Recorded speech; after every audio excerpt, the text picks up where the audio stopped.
وما أرسلنا من قبلك إلا رجالا نوحي إليهم فاسألوا أهل الذكر إن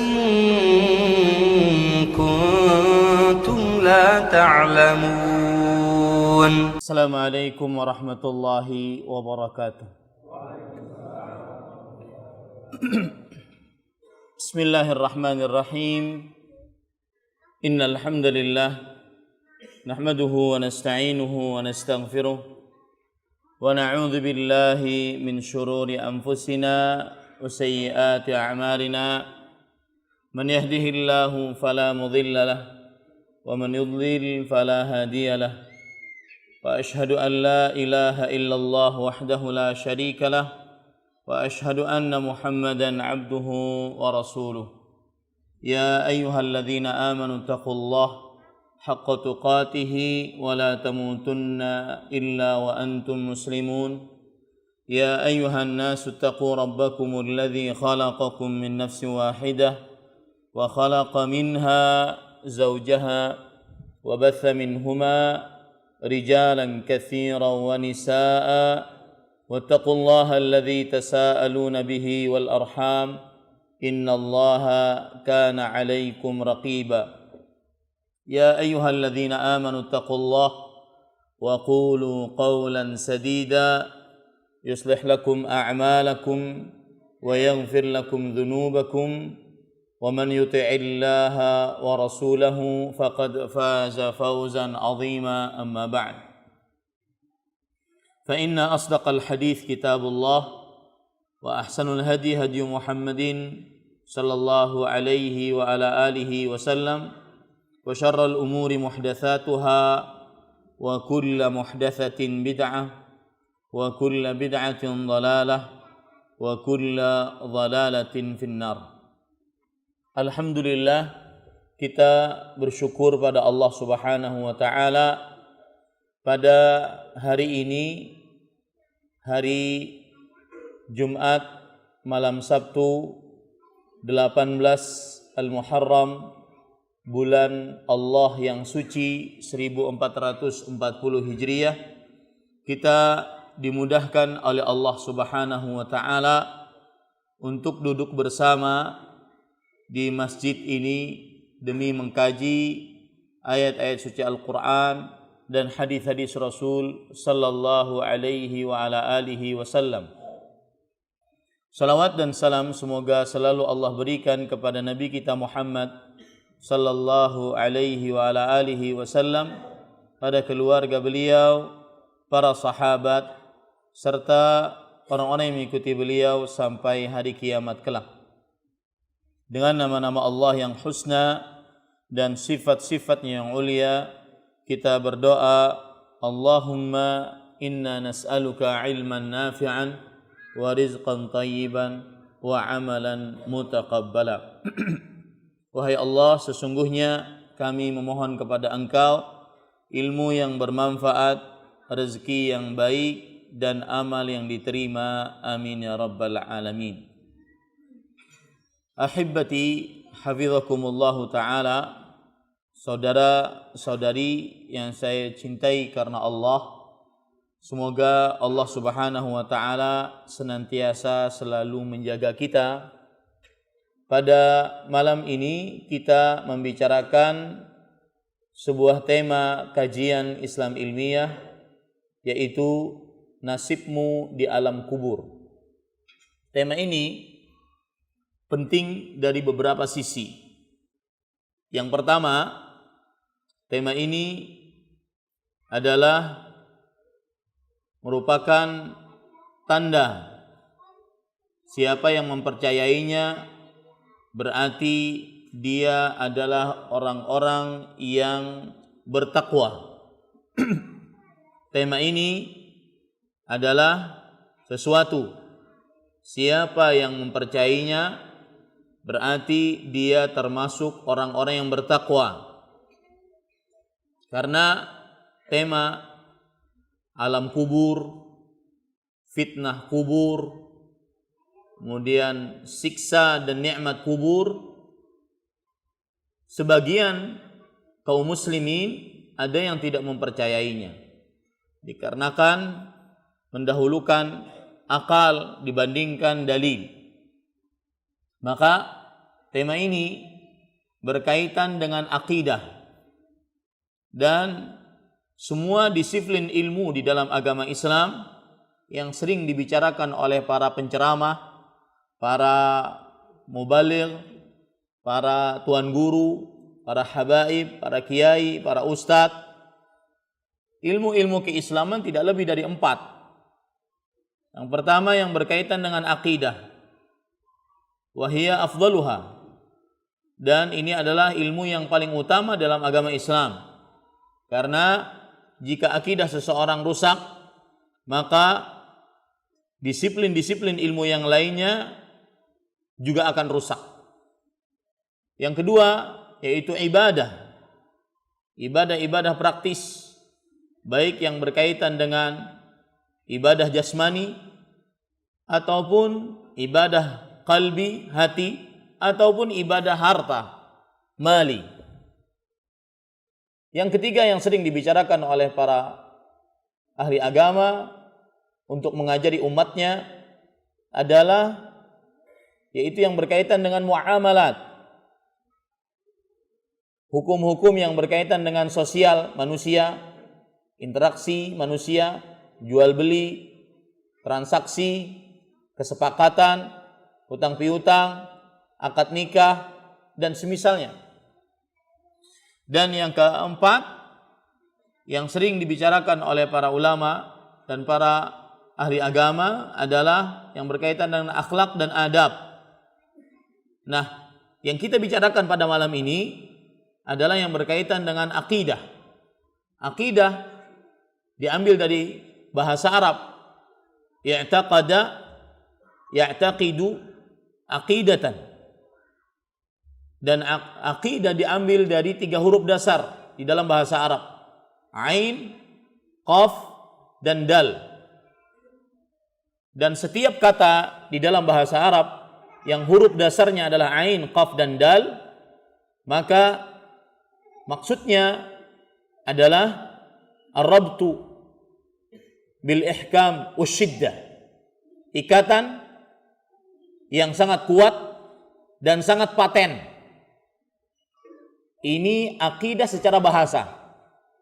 Adapun akidah secara istilah syariat adalah kullu ma ya'taqiduhu al-muslim fi qalbihi i'tiqadan jaziman la yatatarraqu fihi syai'un minasyakki awir raib.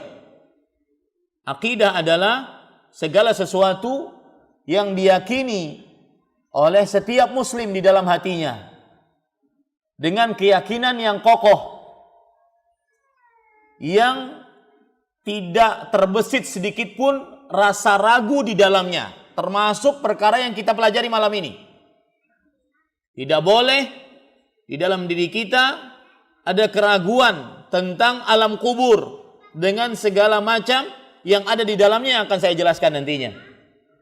Makanya tema ini sangat penting dari sisi pertama karena dia berkaitan dengan akidah.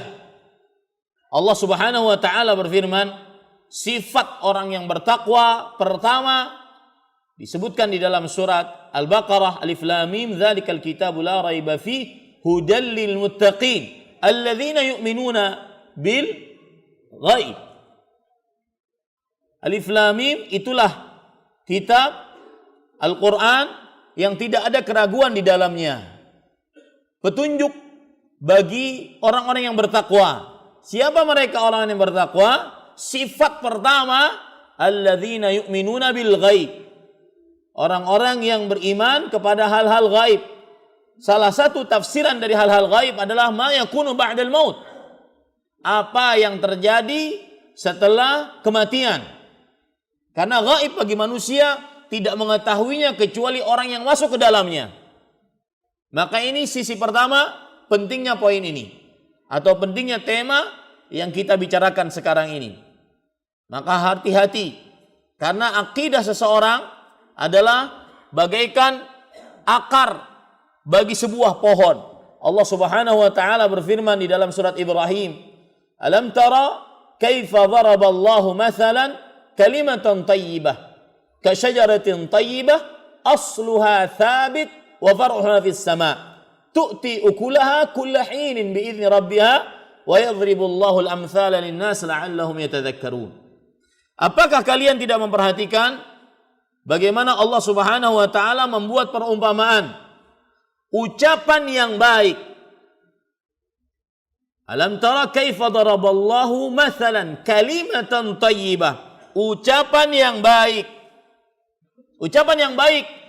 Ahli tafsir di generasi sahabat Abdullah bin Abbas radhiyallahu anhu mengatakan dia adalah ucapan la ilaha illallah, berarti berkaitan dengan akidah.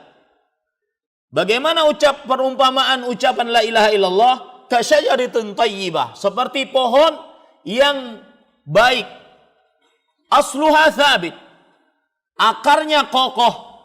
Wa far'uha fis sama', dan puncaknya menjulang tinggi ke langit. Tu'ti ukulaha kulla hin bi idzni rabbiha wa yadhribullahu al-amthala lin-nas.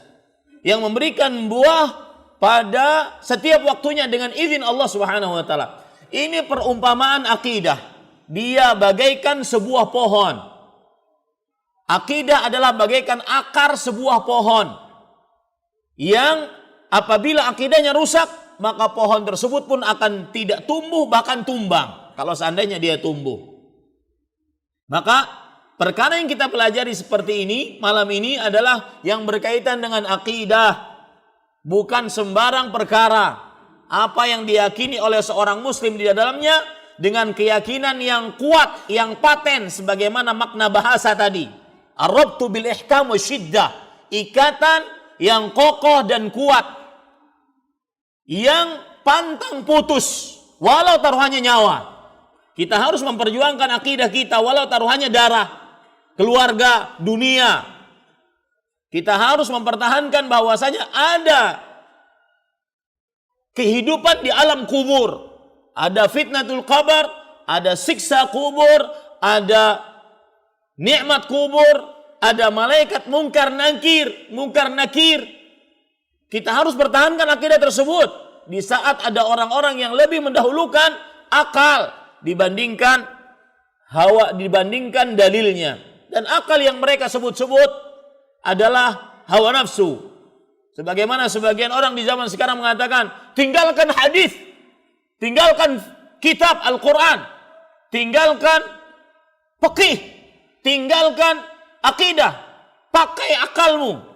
Ini sebenarnya kata Imam Az-Zahabi, hum yusammuna al-aql wa huwa al-hawa. Kata Imam Az-Zahabi rahimahullah, ulama Islam abad ke-7 Hijriah yang bermadzhab Syafi'i, mereka orang-orang yang lebih mendahulukan akal, menamai itu akal, padahal itu adalah hawa nafsu. Maka sekali lagi ini berkaitan dengan akidah. Kemudian yang kedua, bahwa tema ini penting dilihat dari sisi prinsip hidup seorang muslim sangat jauh berbeda antara sama dengan sumur. Sama artinya langit, sumur. Antara langit dengan sumur berbeda jauh dengan orang kafir. Prinsip hidup. Salah satu perbedaan yang sangat jauh adalah permasalahan ini. Yaitu ketika kita membicarakan tema nasibmu di alam kubur, maka semestinya yang harus ada di dalam fikiran seorang muslim, cara berpikir atau perspektif seorang muslim adalah bagaimana dia selamat setelah kematian. Harus selalu ada itu. Bagaimana dia selamat setelah kematian. Ini sudut pandang cara berpikir seorang muslim tentang dunia ini. Bagaimana kehidupan dunia ini membuat dia bisa selamat nanti di akhirat. Sekali lagi, inilah gaya hidup seorang muslim. Makanya salah satu pembicaraan yang kita bicarakan adalah nasibmu di alam kubur. Bukan nasibmu sekarang. Mungkin sekarang orang bermewah-mewah. Bahkan ada kadang-kadang sebagian mau makan nasi goreng. Saya mau pergi ke Singapura. Ngapain? Makan nasi goreng. Habis makan pulang lagi. Cuma makan doang di Singapura. bermewah-mewah, padahal itu bukan tujuan utama. Maka lihat, perhatikan hadis Rasul sallallahu alaihi wasallam. Nabi Muhammad sallallahu alaihi wasallam bersabda dalam hadis riwayat Imam Ibnu Majah dari Abdullah bin Umar radhiyallahu anhuma, anna rajulan sa'ala an-nabiy sallallahu alaihi wasallam faqala, ya Rasulullah, ayyul mu'minina akyas. Bahwa ada seorang lelaki bertanya kepada Rasul sallallahu alaihi wasallam, ya Rasulullah, orang beriman mana yang paling cerdas? Kemudian apakah Rasul sallallahu alaihi wasallam menjawab orang yang IQ-nya sekian? Orang yang kecerdasannya sekian? Tidak. Beliau menjawab, aktsaruhum lil mauti dzikra. Orang yang paling banyak mengingat kematian. Itu orang mukmin yang cerdas. Dan belum selesai sampai di situ. Wa ahsanuhum lima ba'dahu isti'dadan ulaikal akyas. Dan orang yang paling baik persiapannya setelah kematian. Wahai Anda, wahai kita semua, wahai manusia yang sering mempersiapkan untuk kehidupan dunianya. Saya tahun sekian harus bekerja di perusahaan ini, tahun sekian saya harus punya rumah, tahun sekian saya harus punya tabungan sekian tahun. Sudahkah mempersiapkan kehidupan setelah kematian? Yang kehidupan setelah kematian tersebut kita tidak tahu kapan datangnya. Mungkin seperti perkataan Syekh Muhammad bin Shalih Al-Utsaimin rahimahullah, ahli fikih di abad ini dari negeri Arab Saudi, beliau mengatakan, "Fakkir ayyuhal insan, fa innaka tajidu nafsaka ala khatar." Berfikirlah wahai manusia, sesungguhnya engkau mendapati dirimu dalam bahaya. Kenapa dalam bahaya wahai Syekh? Li'anna al-maut laisa lahu ajalun ma'lum 'indana. Karena kematian kita tidak mengetahui kapan datangnya. Qad yakhruju li-insan min baitihi wa la yarji'u ilaih. Kadang seseorang keluar dari rumahnya dan dia tidak pulang ke rumahnya. Kenapa? Karena meninggal di tempat kerjanya. Qad yajlisul insan ala kursi maktabihi wa la yaqumu min. Kadang seseorang duduk di kursi kantornya dan dia tidak bisa bangun lagi di atas kursi kantornya. Kenapa? Karena dia meninggal. Waqad yanamul insan. Ini malam ini kita tidur. Yanamul insan ala firasyih fayuhmalu min firasyih ila sariri ghaslih. Kadang seseorang tidur di atas kasurnya, ternyata dia diangkat dari atas kasurnya ke tempat pemandian mayatnya. Fahadhil umur yastawjibu minna an nantahizal fursata bitaubati warju'i ila Allah. Maka perkara-perkara seperti ini, kata beliau, mengkonsekuensikan kita untuk senantiasa bertobat kepada Allah Subhanahu wa taala, kembali kepadanya. Ini yang selalu harus ada dalam kehidupan seorang muslim, dimanapun, kapanpun, bagaimanapun Anda berada. Mau berdiri, mau duduk, mau berbaring, mau berjalan, mau lari, yang ada dalam pikiran Anda adalah bagaimana saya setelah mati selamat. Sedangkan kematian kita tidak tahu kapan datangnya.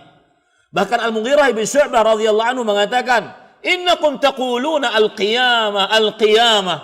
Kalian sering mengatakan kiamat, kiamat. I'lam annahu man mat qad qamat qiyamatuh. Ini lihat pemahaman para sahabat tentang kiamat. Yang sering menunggu-nunggu Dajjal datang. Oh, kiamat masih lama, Dajjalnya belum keluar, Ya'juj Ma'jujnya belum keluar.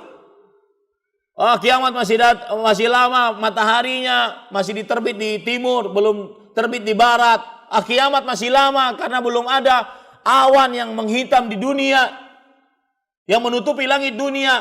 Menganggap kiamat sudah masih lama. Lihat pemahaman para sahabat radhiyallahu anhum, manusia termulia, pemahaman yang paling terbaik. Pemahaman para salafus saleh. Lihat, mereka mengatakan, i'lam annahu man mat qamat qiyamatuh. Ketahuilah, siapa yang meninggal mulai saat itu kiamatnya. Sedangkan kita meninggal tidak tahu. Bisa tahun depan, bisa bulan depan, bisa pekan depan, bisa besok hari, bisa sekarang. Allah sangat sanggup mewafatkan kita sekarang, berarti mulai saat itu kiamat kita. Dan ini sesuai dengan hadis Rasul sallallahu alaihi wasallam. Dalam hadis riwayat Imam Muslim, ketika beliau ditanya, ya Rasulullah, mata sa'ah? Wahai Rasulullah sallallahu alaihi wasallam, kapan dibangkitkan hari kiamat? Maka beliau melihat kepada orang-orang yang duduk bermajlis dengan beliau. Kemudian beliau menunjuk kepada orang yang paling muda. Beliau mengatakan, in yuhram hadza qamat qiyamatukum. Kalau yang muda ini meninggal, mulai saat itu kiamat kalian bangkit. Artinya siapa yang meninggal mulai saat itu kiamatnya. Maka begitulah hidup seorang muslim, selalu mengingat tentang kehidupan akhirat sebagaimana disebutkan oleh pembawa acara tadi, hadis riwayat Imam Tirmidzi dari Rasulullah sallallahu alaihi wasallam, beliau bersabda, "Aktsira dzikra hadhi min ladzat." Yakni al-maut. Perbanyaklah mengingat sesuatu yang memutuskan kelezatan, yaitu kematian. Adapun perbandingannya antara sumur dengan langit. Ya. Adapun orang-orang kafir, perspektif hidupnya bagaimana? Mereka senantiasa ingin selalu hidup selamanya di dunia. Sebagaimana yang disebutkan oleh Allah Subhanahu wa taala di dalam Al-Qur'an surah Al-Jathiyah ayat 24. Wa qalu ma hiya illa hayatuna dunya namutu wa nahya wa ma yuhlikuna illa ad-dahr. Yang artinya mereka mengatakan tidak ada kehidupan kecuali kehidupan kita di dunia ini. Kita hidup kemudian mati, selesai. Habis itu habis masa, selesai. Tidak percaya tentang adanya sesuatu setelah kematian. Ini gaya hidup orang-orang kafir. Begitu juga disebutkan oleh Allah Subhanahu wa taala di dalam Al-Qur'an. Banyak ayat. In hiya illa hayatuna dunya. Tidak ada kehidupan kita kecuali kehidupan kita di dunia ini. Allah Subhanahu wa taala berfirman di dalam Al-Qur'an dalam surat Al-Mu'minun surat ke-23 ayat 37. In hiya illa hayatuna dunya namutu wa nahya wa ma nahnu bimab'utsin. Tidak ada kehidupan kecuali hanyalah kehidupan kita dunia ini. Kita hidup, kita mati, dan sekali-kali tidak akan dibangkitkan lagi kita setelah mati. Ini gaya-gaya hidup berpikir orang kafir. Mereka ingin hidup selama-lamanya. Sebagaimana firman Allah dalam surah Al-Baqarah ayat 96. وَلَا تَجِدَنَّهُمْ أَحْرَصَ النَّاسِ عَلَى حَيَاةٍ وَمِنَ الَّذِينَ أَشْرَكُوا يَوَدُّ أَحَدُهُمْ لَوْ يُعَمَّرُ أَلْفَ سَنَةٍ وَمَا هُوَ بِمُزَحْزِحِهِ مِنَ الْعَذَابِ أَنْ يُعَمَّرَ وَاللَّهُ بَصِيرٌ بِمَا يَعْمَلُونَ. Artinya, dan sungguh kamu akan benar-benar dapati mereka, orang-orang kafir Quraisy dan orang-orang musyrik, orang yang paling rakus untuk hidup panjang, umur panjang. Kalau seandainya dipanjangkan umurnya 1000 tahun, maka niscaya panjang umur tidak akan menjauhkan mereka dari siksa, walaupun mereka diberikan umur panjang, dan Allah Maha mengetahui apa yang mereka perbuat. Ini gaya hidup orang kafir. Gaya hidup orang muslim sekali lagi adalah selalu mengingat hal-hal yang berkaitan dengan kubur.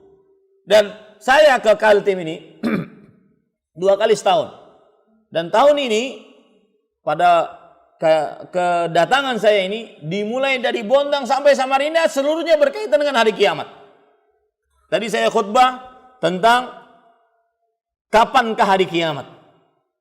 Sekarang berkaitan tentang nasibmu di alam kubur. Nanti juga akan berkaitan dengan hari kiamat. Karena memang gaya hidup seorang muslim selalu mengingat, kira-kira nanti kita mati kapan? Nantinya matinya bagaimana? Husnul khatimah tidak. Kemudian setelah mati apakah selamat atau tidak? Itu selalu yang mengiang-ngiang. Dan saya berpesan, siapa yang mengingat-ingat seperti ini, niscaya hidupnya akan nyaman. Sebagaimana yang dikatakan oleh Abu Ali Ad-Daqqaq rahimahullah, seorang ulama Islam abad ke-5 Hijriah. Perkataan beliau dinukil oleh Imam Al-Qurtubi rahimahullah di dalam kitab beliau At-Tadhkirah bi Ahwalil Mauta wa Umuril Akhirah. Abu Ali Ad-Daqqaq mengatakan, "Man aktsara dzikral maut ukrima bi thalathah." Barang siapa yang banyak mengingat kematian, dia akan dimuliakan oleh Allah dengan 3 hal. Yang pertama, qana'atul qalb. Hidupnya akan selalu puas. Berapapun pemberian Allah yang diberikan oleh Allah Subhanahu wa taala, akan qanaah hatinya. Yang kedua, ta'jilut taubah, segera bertobat kepada Allah. Karena kalau orang mengingat kematian, dia akan mengingat apa yang ada setelah kematian. Dan makanya hadis Rasul sallallahu alaihi wasallam tadi mengatakan, wa ahsanuhum lima ba'dahu isti'dadan. Orang yang paling baik persiapannya setelah kematian. Maka dia semangat untuk bertaubat, menyegerakan taubat, tidak menunda-nunda taubat. Yang ketiga, nasyatul ibadah, semangat untuk beribadah kepada Allah Subhanahu wa taala. Maka dua poin ini yang menunjukkan pentingnya tema ini. Poin yang ketiga adalah yaitu sebagaimana yang sudah saya sebutkan. Saking banyaknya orang-orang yang disebutkan oleh Rasul sallallahu alaihi wasallam bahwasanya nanti di akhir zaman akan berbicara ruwaibidah. As-safih yatakallamu fi amri al-'amah. Orang dungu tidak paham agama berbicara tentang perkara-perkara agama yang umum, yang mendasar. Akhirnya banyak menyimpang dan menyimpangkan manusia dari kebenaran. Maka salah satu tema kenapa kita mengangkat tema ini, karena banyak sekali penyimpangan-penyimpangan yang terjadi di tengah kaum muslimin tentang masalah alam kubur ini. Sampai ada yang mengatakan bahwasanya kalau seandainya nanti malaikat mungkar dan nakir datang, bertanya man rabbuk, man nabiyuk, wa madinuk, maka jawab saja saya pengikutnya si fulan. Nggak usah dijawab pertanyaan tersebut. Ini tidak benar. Ini menyimpang dari Al-Quran dan hadis Rasul sallallahu alaihi wasallam. Ini hati-hati.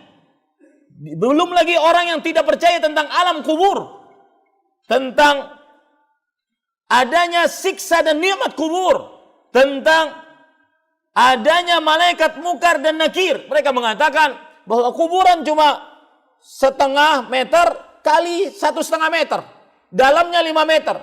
Mana malaikat bisa masuk? Mana malaikat bisa masuk, kata mereka.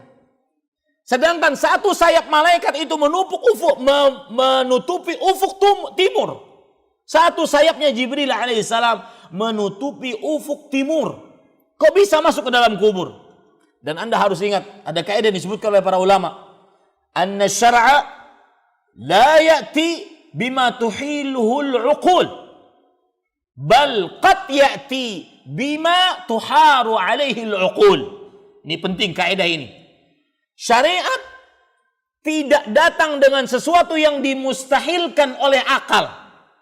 Tetapi kadang-kadang syariat datang dengan sesuatu yang susah dicerna oleh akal. Bukan mustahil pada hak Allah Subhanahu wa taala. Allah sangat mampu mengadakan fitnatul qabr, kemudian siksa nikmat kubur. Allah sangat mampu. Tetapi kadang-kadang akal kita tidak sampai ke sana. Bima tuharu alaihi luqul. Ini kaidah yang harus kita pegang baik-baik. Contoh misalkan orang kentut, mohon maaf. Ya, kentut. Kemudian ingin sholat. Kenapa wajahnya yang dibasuh? Bukan tempat keluar kentutnya yang dibasuh. Paham maksud saya? Syariat datang dengan sesuatu yang tidak dimustahilkan oleh akal. Akan tetapi datang kadang-kadang dengan sesuatu yang susah dicerna oleh akal. Karena memang kita diperintahkan untuk menerima apapun yang datang dari Allah dan Rasulnya sallallahu alaihi wasallam. Tanpa harus menolak. Kita hanya ucapan kita sami'na wa ta'ala. Kami mendengar, kami patuh. Sebagaimana firman Allah Subhanahu wa taala, "Innama qaulal mu'minin idza du'u ila Allah wa rasulih liyahkuma bainahum an yaqulu sami'na wa ata'na." Sesungguhnya ucapan orang-orang beriman jika diajak kepada Allah Subhanahu wa taala, mereka mengatakan sami'na wa ata'na. Ya, ini ahibati hafizakumullahu taala. Itu disebutkan oleh Allah dalam surah An-Nur surat ke-24 ayat 51. Sekarang tema ini itu tadi muqaddimah ya, yang saya sebutkan tadi setengah jam itu muqaddimah, belum masuk kajian kita. Tema kita sampai jam berapa? Oh, sampai malam. Ya, itu tadi pendahuluan. Sekarang kita masuk kepada tema kita. Saya akan menceritakan berdasarkan ayat Al-Quran dan hadis dari Rasul sallallahu alaihi wasallam tentang alam kubur. Dari mulai kecil sampai perkara-perkara yang paling besar. Yang pertama, pembahasan pertama adalah mengerikannya kuburan. Kuburan atau alam kubur mengerikan. Itu harus kita yakini, karena sebagaimana yang sudah saya sebutkan tadi, itu perkara akidah yang kita tidak boleh ragu di dalamnya. Terdapat hadis-hadis sahih menyebutkan bahwasanya kuburan mengerikan.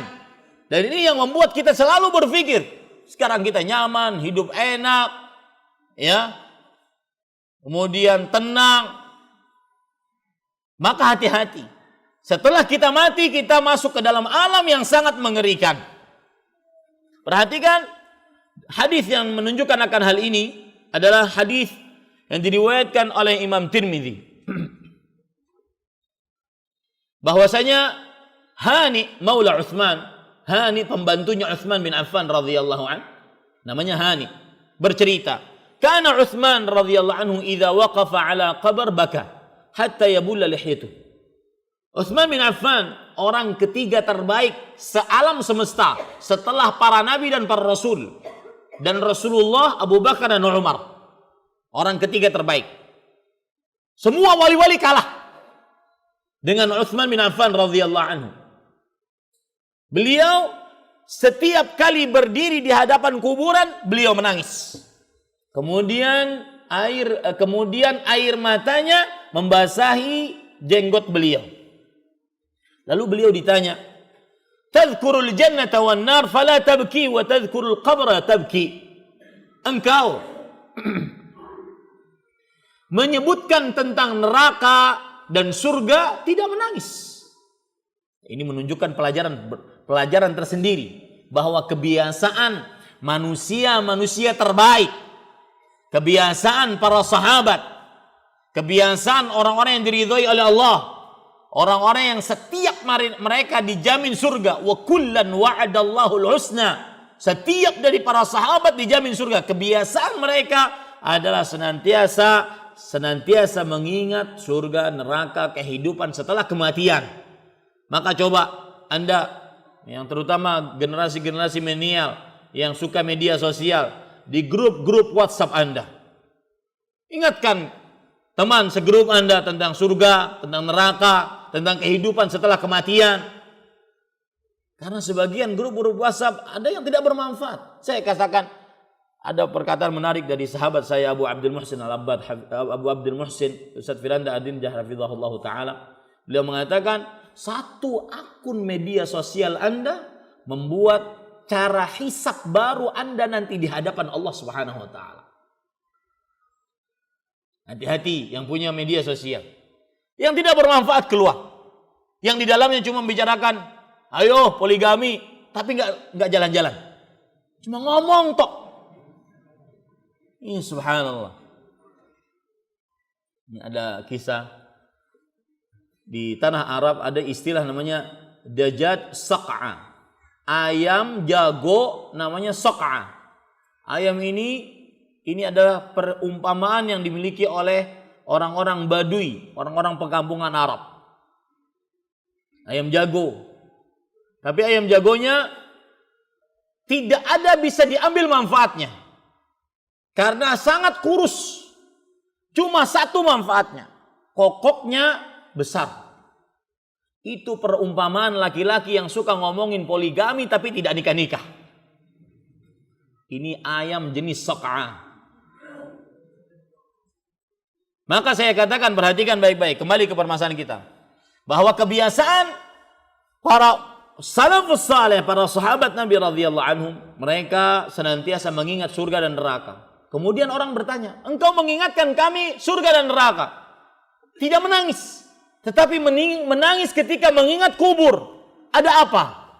Kemudian beliau berkata, inni sami'tu Rasulullah sallallahu alaihi wa alihi wasallam yaqul, aku mendengar Rasulullah sallallahu alaihi wa alihi wasallam bersabda, al-qabru awwalu manazilil akhirah. Lihat, kuburan tempat singgah pertama dari tempat-tempat singgah di kehidupan akhirat. Ya, kuburan tempat singgah pertama dari tempat-tempat singgah di kehidupan akhirat. Yang mengerikannya apa? Wa innaja minhu fama ba'dahu aisaru min. Kalau dia selamat dari siksa kubur, maka apa yang ada setelah fase di dalam kubur lebih mudah baginya. Wa illam yanju minhu fama ba'dahu asyaddu min. Kalau dia tidak selamat di alam kubur, maka kehidupan setelahnya sangat sulit, lebih sulit baginya. Kemudian beliau juga berkata, aku mendengar Rasulullah sallallahu alaihi wasallam bersabda, "Ma ra'aitu manzaran qattu illa al-qabra afdha'a minhu." Aku tidak pernah melihat pemandangan, aku tidak pernah melihat sekali-kali pemandangan yang sangat mengerikan dibandingkan kuburan. Kecuali kuburan lebih mengerikan dari pemandangan tersebut. Ini harus kita yakini, kuburan mengerikan, kuburan menyedihkan, kuburan buruk. Maka benar-benar harus kita persiapkan untuk masuk ke dalamnya. Dan semua dari kita akan masuk, sebagaimana disebutkan oleh pembawa acara tadi. Kullu nafsin dha'iqatul maut. Setiap yang bernyawa akan merasakan kematian, akan masuk ke dalam kubur, akan merasakan yang namanya alam kubur. Ada pertanyaan, Ustadz, yang matinya di lautan gimana? Dia tidak dikubur. Yang matinya dimakan harimau gimana? Dia tidak dikubur. Yang matinya terbakar seperti agama lain yang membakar mayat-mayat mereka, dia tidak dikubur. Maka bagaimana? Maka jawaban paling mudah adalah innallaha ala kulli syai'in qadir. Sesungguhnya Allah Maha Kuasa atas segala sesuatu. Semua apa yang dibicarakan di dalam hadis-hadis Rasul bahwasanya semua akan mendapatkan alam kubur itu secara umum akan mendapatkannya. Yang dimasukkan ke dalam kubur akan mendapatkan alam kubur, baik pertanyaan, siksa, nikmat kubur. Adapun mati-mati yang saya sebutkan tadi, maka Allah Subhanahu wa taala Maha Kuasa untuk membuatkan dia alam kubur tersendiri yang kita tidak mengetahui. Kita hanya mengimani hal apa tadi? Ghaib. Yang wajib kita imani tanpa ada keraguan sedikit pun di dalamnya. Ya. Ini poin yang pertama. Poin yang kedua. Kuburan gelap. Hati-hati. Maka berusahalah di dunia untuk menerangi kuburan Anda. Sebagian orang sangat suka untuk menerangi rumahnya, mengecat kembali rumahnya, catnya yang sudah lusuh. Coba berpikir, kalau seandainya kita mati, itu rumah semegah apapun tidak akan pernah kita bawa. Lihat perumpamaan yang menarik disebutkan oleh Rasul sallallahu alaihi wasallam. Ini terutama perumpamaan ini untuk orang-orang yang tergila-gila dengan dunia, yang mengukur saya mau berteman dengan dia karena selevel dengan saya. Ya, coba perhatikan.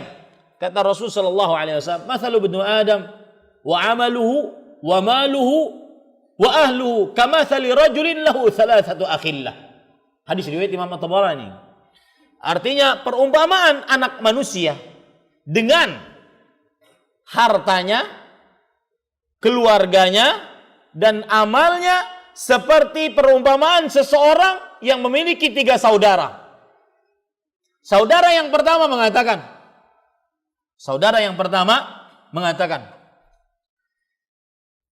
"Ana ma'aka ma dumta hayyan."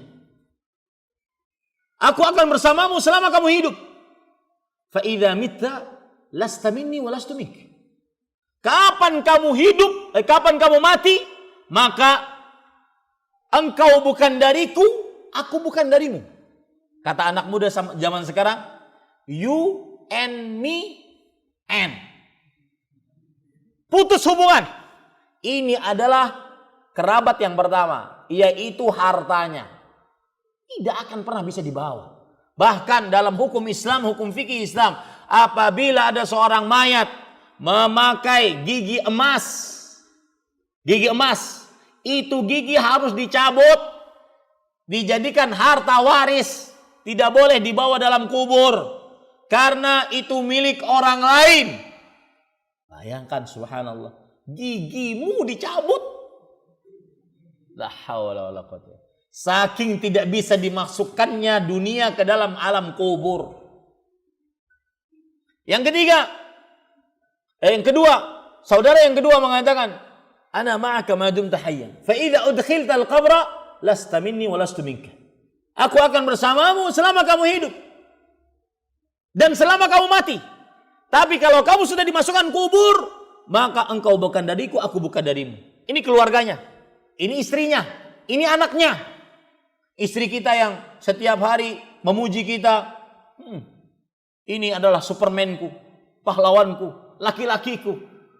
Kalau kita mati, yang paling semangat menguburkan kita siapa tuh? Tuh yang di belakang tadi. Kalau kata kita ditelepon, Bu, ini suami ibu besok aja dikuburin, atau setahun ke depan dikuburin, nggak mau dia. Yang paling semangat menguburkan kita, istri kita. Dia tidak akan mau ikut masuk ke dalam kubur, tidak akan mau tidur di samping kuburan kita, nyamuk. Biar tahu bahwa dunia sebegitunya. Kalau sudah kita mati terputus. Makanya saya pernah bertanya kepada Ustadz saya, Al-Ustadz Al-Fadhil Dr. Muhammad Arifin Badri hafizahullah, mudah-mudahan nanti bisa diundang ke sini. Beliau ahli ekonomi. Beliau, saya tanya, Ustadz, bagaimana caranya menasihati orang-orang yang sibuk dengan riba? Berhutang riba, nyari modal dengan cara berhutang riba. Rumah, kreditnya riba. Kredit ada yang riba, ada yang tidak riba. Motor, kreditnya kredit riba. Mobil, kreditnya kredit riba. Kata beliau, kondisionalin. Nasihati dengan ayat Al-Quran, hadis Rasul. Kalau terima, alhamdulillah. Tapi kalau tidak terima, saya biasanya mengatakan seperti ini. Pak, kalau Anda meminjam uang dengan riba, untuk modalkah, untuk apakah? Ataupun mengkredit rumah dengan riba, mobil dengan riba, motor dengan riba, maka saat Anda memakai itu semua, mungkin baru beberapa kali Anda memakai, dengan takdir Allah Anda mati, maka Anda membawa dosa riba tersebut ke alam kubur. Yang siksanya akan dimakankan kepada dia batu-batu di sungai darah. Sedangkan istri Anda masih muda. Tentunya dia tidak mau menjadi jomblowati. Dia akan menikah dengan suami barunya. Dia akan menikmati harta riba Anda. Rumah Anda dinikmati, kemudian mobil Anda dinikmati, motor Anda dinikmati, harta Anda dinikmati. Dengan siapa? Dengan siapa? Suami barunya. Lah Anda di mana? Di alam kubur. Dilempari batu. Mau seperti itu? Lihat. Begitulah saudara yang kedua. Yaitu keluarga. Istri dan anak. Saudara yang ketiga mengatakan, fa idza ana ma'aka ma dumta hayyan wa mayyita. Aku akan bersamamu selama kamu hidup dan mati. Hadza amaluh, ini amalnya. Maka Bapak Ibu saudara-saudari yang dimuliakan oleh Allah, kembali kita ke permasalahan tadi bahwa kuburan gelap. Gelap. Maka kita berusaha bagaimana caranya selama hidup ini ada amalan-amalan yang bisa menerangi kuburan kita. Wallahi Pak, kalau boleh bercerita,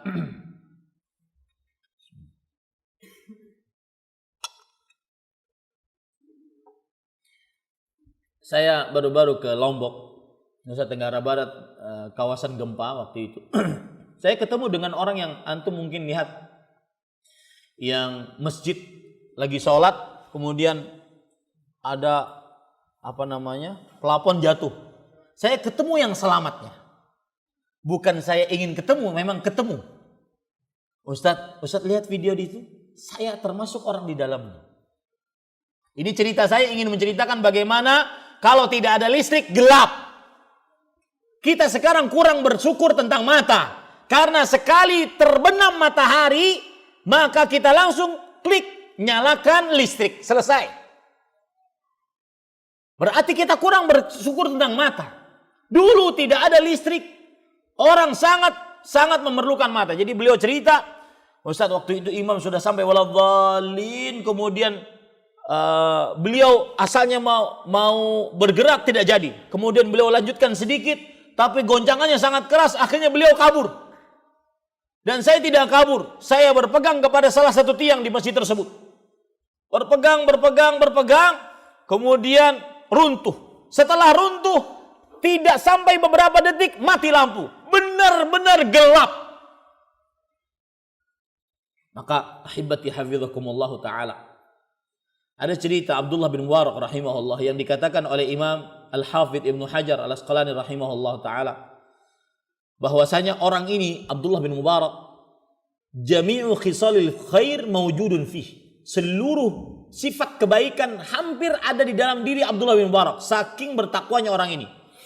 Abdullah bin Mubarak sampai ditanya oleh kawan-kawannya, kita sholat seperti Abdullah bin Mubarak, puasa seperti Abdullah bin Mubarak, menuntut ilmu seperti Abdullah bin Mubarak rahimahullah. Akan tetapi kenapa keadaannya lebih mulia dibandingkan kita? Setiap kali kemana digerumbungin orang, setiap kali ke sini dimintai pendapat. Kenapa keadaannya seperti itu? Ternyata ada satu amalan, dan ini perhatikan. Perhatikan yang sering banyak masalah di dunia. Man aslaha sariratahu aslahallahu zahiratah. Barang siapa yang memperbaiki keadaan tersendirinya, keadaan tersembunyinya, saat di kamar, saat tersendiri, tidak ada yang lihat, maka Allah akan perbaiki kehidupan lahiriahnya. Perhatikan itu baik-baik. Abdullah bin Mubarak, beliau tidur malam itu bersama para sahabatnya. Ketika beliau lihat seluruh sahabatnya sudah bangun, beliau bangun. Dan dulu tidak ada gelap. Saya menceritakan gelap ini. Dulu tidak ada listrik. Ketika beliau bangun, maka beliau teringat kubur yang gelap. Beliau menangis sampai pagi. Ada temannya yang tadi bertanya, kenapa Abdullah bin Mubarak diberikan ketinggian derajat di dunia dibandingkan kami? Kata temannya setelah melihat itu, bihadza rufi'at. Dengan ini engkau diangkat. Dengan ini wahai Abdullah bin Mubarak engkau diangkat.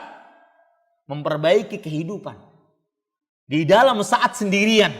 Tidak ada yang melihat kecuali Allah. Makanya Rasul sallallahu alaihi wasallam dalam hadis riwayat Imam Bukhari, salah satu dari 7 orang yang dinaungi oleh Allah, yang pada hari itu tidak ada naungan kecuali naungannya Allah. Siapa?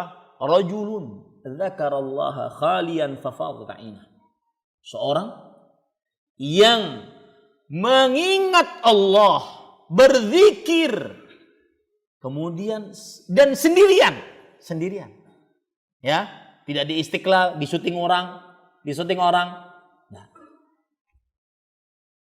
Sendirian, berzikir, menangis sendirian. Maka kedua air matanya berlinang. Maka sekali lagi, cerita-cerita yang saya sebutkan tadi ingin menegaskan bagaimana pedihnya kegelapan. Al-Fudail bin Iyad rahimahullah, seorang ulama tabi'in. Beliau disebut sebagai Abidul Haramain, ahli ibadahnya 2 tanah suci. Setiap beliau salat malam membaca ayat dalam surat Al-Balad yang berbunyi, alam naj'al lahu 'ainain wa lisanan wa syafatain. Bukankah kami telah jadikan untuk kamu 2 mata, 1 lisan dan 2 bibir? Beliau Abdul Fudail bin Iyad rahimahullah setiap membaca ayat ini beliau menangis sampai pagi, tidak bisa melanjutkan. Ketika ditanya, "Ma'abka?" Apa yang menyebabkan engkau menangis wahai Fudail bin Iyad? Beliau mengatakan, lihat indahnya mata dan ngerinya gelap, dan begitulah kuburan gelap. Saya akan bacakan hadisnya selanjutnya. Kata Fudail bin Iyad rahimahullah, hal bitta lailah syakiran lillah an ja'ala laka 'ainaini tubsiru bihima. Apakah engkau pernah di suatu malam bersyukur kepada Allah yang telah menjadikan untukmu 2 mata yang dengannya kamu bisa melihat? Maka seperti yang saya sebutkan tadi, kita sekarang kurang bersyukur tentang mata, Pak. Kapan kita bersyukur? Ketika kita tidak bisa melihat. Dan itu di waktu malam. Makanya beliau mengatakan kepada kita, apakah engkau pernah suatu malam bersyukur kepada Allah yang telah menjadikan untukmu 2 mata yang dengannya kamu bisa melihat? Karena kalau sudah gelap kita tidak bisa melihat. Kita hanya bisa melihat di siang hari saat ada matahari. Maka cerita-cerita tadi saya tekankan untuk menekankan bahwa kuburan gelap. Maka cari amalan yang menerangi kubur. Hadis yang diriwayatkan bahwasanya ada seorang perempuan, hadis riwayat Bukhari, Muslim, Abu Daud, perempuan yang biasa membersihkan Masjid Nabawi. Kemudian perempuan ini meninggal, lalu disolatkan oleh para sahabat di malam hari dan dikuburkan langsung. Rasul SAW tidak diberitahu. Lalu Rasulullah SAW mencari perempuan tersebut. Lalu Rasulullah SAW diberitahukan bahwasanya perempuan tersebut meninggal, kemudian dikuburkan di malam hari. Dan para sahabat membenci membangunkan Rasulullah SAW ketika saat malam. Ini menunjukkan bahwasanya boleh mengubur mayit saat malam. Maka Nabi Muhammad SAW kemudian minta ditunjuki mana kuburan perempuan tersebut. Kemudian setelah itu datang ke kuburan, Rasulullah SAW sholat jenazah atas si mayit tersebut. Ini menunjukkan bahwasanya perempuan tersebut memiliki kedudukan yang tinggi di hati Rasulullah SAW. Dan salah satu pekerjaannya adalah membersihkan masjid. Ini juga menjadi perhatian bagi para marbut yang senantiasa membersihkan masjid. Itu bukan pekerjaan yang hina, bukan. Bahkan itu salah satu tanda keimanan. Pengurus-pengurus masjid bersyukur Anda. Kenapa? Karena Allah Subhanahu wa taala berfirman, "Innama ya'muru masajidallah man amana billahi wal yaumil akhir wa lam yakhsha illallah wa ulaika humul muhtadun." Sesungguhnya orang-orang yang memakmurkan masjid-masjid Allah, merekalah orang yang beriman kepada Allah dan hari akhir. Dicap sebagai orang beriman siapa yang mengurus masjid dan tidak takut kecuali kepada Allah, dan mereka mendapatkan petunjuk dari Allah Subhanahu wa taala. Buktinya Rasulullah SAW menghormati wanita ini. Beliau datang ke kuburannya, beliau sholat jenazah. Kemudian beliau bersabda, "Inna hadhil qubura," ini inti pembicaraan kita. "Inna hadhil qubura mali'atun zulmatun ala ahliha." Sesungguhnya kuburan-kuburan ini asalnya adalah dipenuhi dengan kegelapan atas penghuninya. Wa innallaha azza wa jalla munawwiruha lahum bisalati alaihim. Dan Allah azza wa jalla menerangkan kuburan mereka disebabkan karena aku menyolati di depan kuburan mereka atas mereka. Ini menunjukkan bahwasanya mendoakan orang yang sedang dikubur menerangkan kuburan. Bagi siapa yang orang tuanya sudah meninggal, sering-sering didoakan, sering-sering ziarahi kuburan orang tua Anda. Ziarah kubur sunnah Rasul sallallahu alaihi wasallam. Asalkan ziarahnya yang benar, karena itu akan menerangi kuburan orang tua Anda. Coba hitung sekarang, selama 365 hari, berapa kali kita berziarah kubur ke kuburan orang tua kita? Bukankah kita ingin orang tua kita dilapangkan kuburannya, diluaskan kuburannya, diterangkan kuburannya? Berziarah kuburlah. Ini yang kedua. Yang ketiga, yang berkaitan dengan kuburan adalah setiap yang dikubur harus kita yakini, tidak ada keraguan di dalamnya sebagai akidah kita. Setiap yang dikubur akan disatukan tulang belulangnya, disempitkan kuburannya sehingga tulang belulangnya menyatu. Siapa yang beriman, maka dilapangkan kuburannya kembali. Siapa yang kafir, maka disempitkan terus menerus sampai dibangkitkan hari kiamat.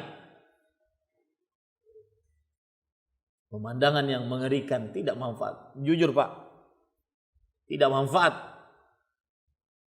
Ketika, jangankan di akhirat, di dunia, saya waktu ke Lombok, kawan-kawan di Lombok mengatakan, "Ustaz, rumah-rumah megah nggak manfaat, Ustaz." Kenapa? Tidur di tenda, Pak. Samping-samping jalan itu banyak tenda.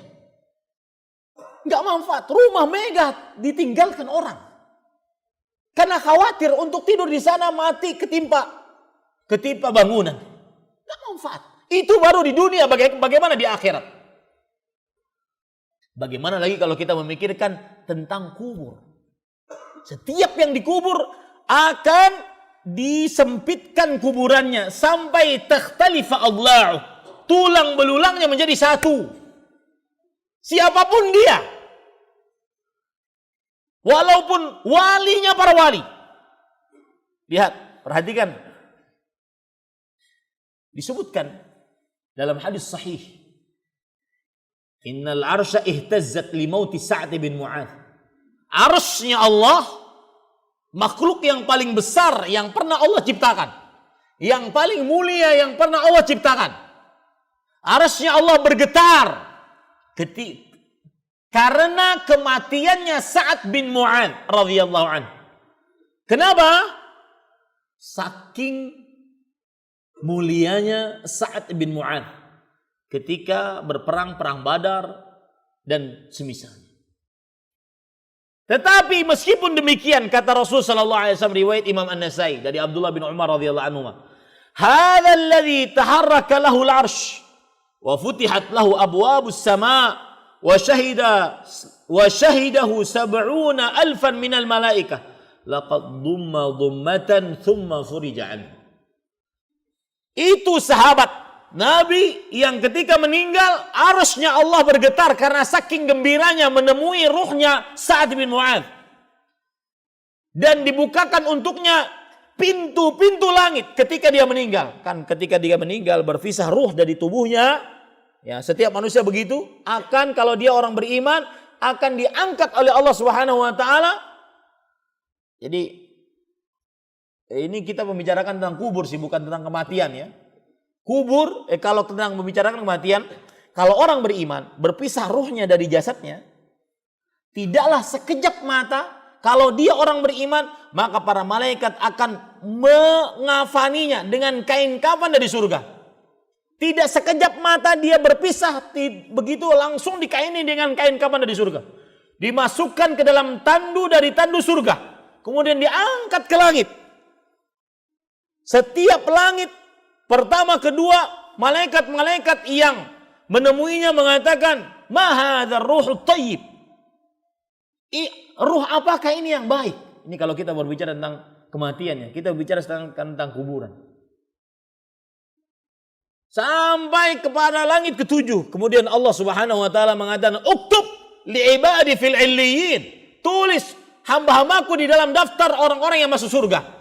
Jadi sebenarnya si fulan ketika sudah meninggal, sudah diketahui dari pertamanya dia masuk surga atau tidak. Kemudian kata Allah Subhanahu wa taala, kembalikan ruhnya ke dalam jasadnya di alam kubur. Nah, kembali kita ke permasalahan tadi. Dibukakan pintu-pintu langit untuknya. Ruhnya Sa'd bin Mu'adz radhiyallahu anhu. Disaksikan oleh 70.000 para malaikat.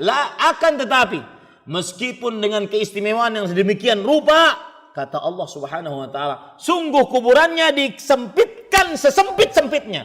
Laqad dhumma dhummatan. Di situ penekanan, sungguh benar-benar disempitkan dengan sesempit-sempitnya. Tsumma furija anhu. Kemudian dilapangkan kembali. Itu Sa'd bin Mu'adz dengan keistimewaan seperti itu. Bagaimana kita?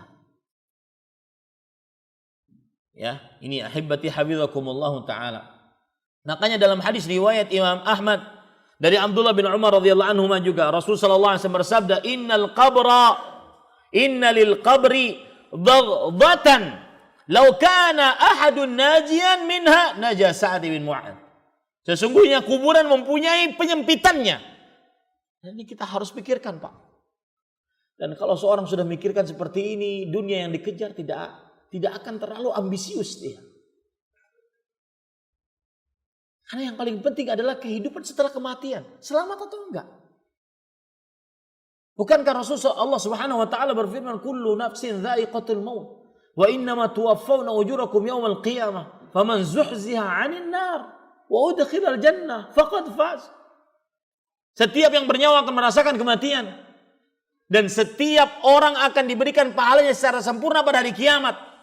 Barang siapa yang dijauhkan dari api neraka, dimasukkan ke dalam surga, sungguh dia orang yang paling sukses. Berarti dalam benak kita sekarang adalah bagaimana kita sukses masuk surga jauh dari api neraka. Begitu prinsip perspektif hidup seorang muslim. Maka ahibati hafizakumullah, kalau seandainya ada seorang manusia yang selamat dari sempitan alam kubur, niscaya yang selamat adalah Sa'ad ibn Mu'adz. Siapa namanya dia, Pak? Sa'ad bin Mu'adz radhiyallahu anhu.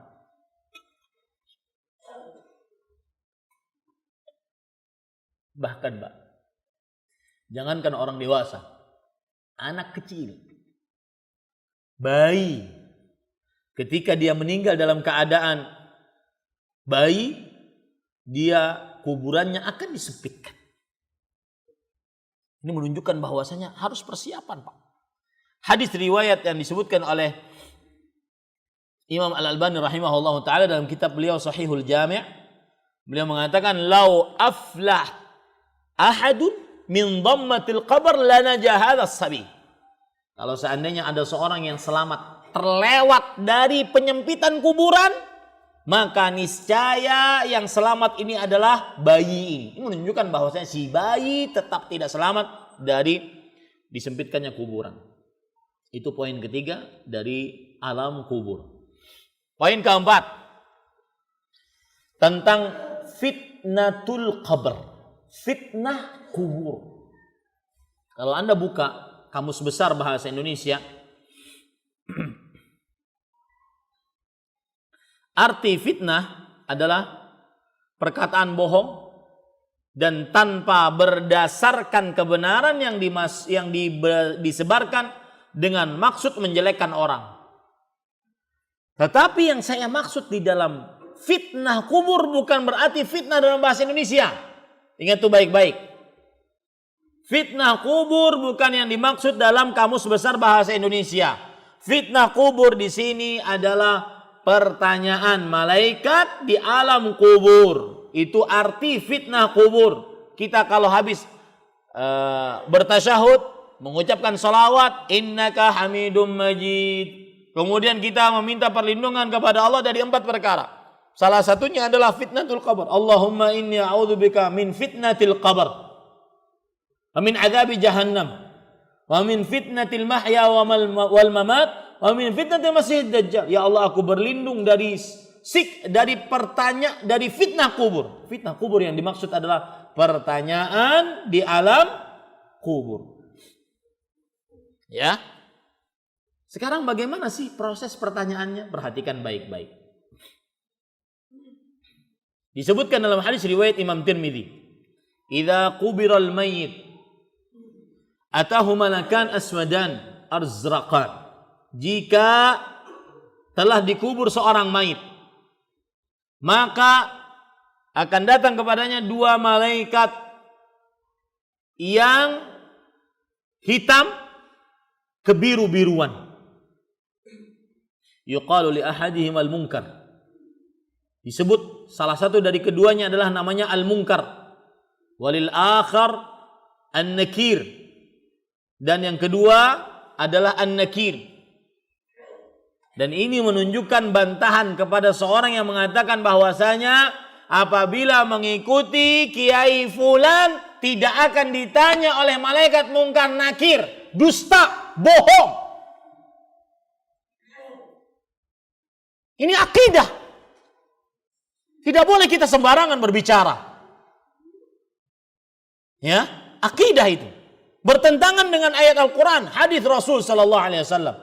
Dan itu semua tidak timbul kecuali karena ta'assub, karena fanatisme buta. Rasulullah sallallahu alaihi wasallam tidak pernah mengatakan seperti itu. Kalau seandainya mengikuti kelompok si fulan maka terselamatkan dari fitnatul qabr. Ada. Semua yang dikubur akan didatangi oleh 2 malaikat. Semua yang dikubur. Idza qubiral mayyit atau idza qubira ahadukum dalam riwayat yang lain. Jika mayit dikubur atau salah seorang dari kalian dikubur, maka akan datang 2 malaikat yang hitam kebiru-biruan. Kemudian kedua-duanya berkata, "Ma kunta taqulu fi hadzal rajul?" Fa yaqulu ma kana yaqul huwa Abdullah wa rasuluh. Lihat, perhatikan baik-baik.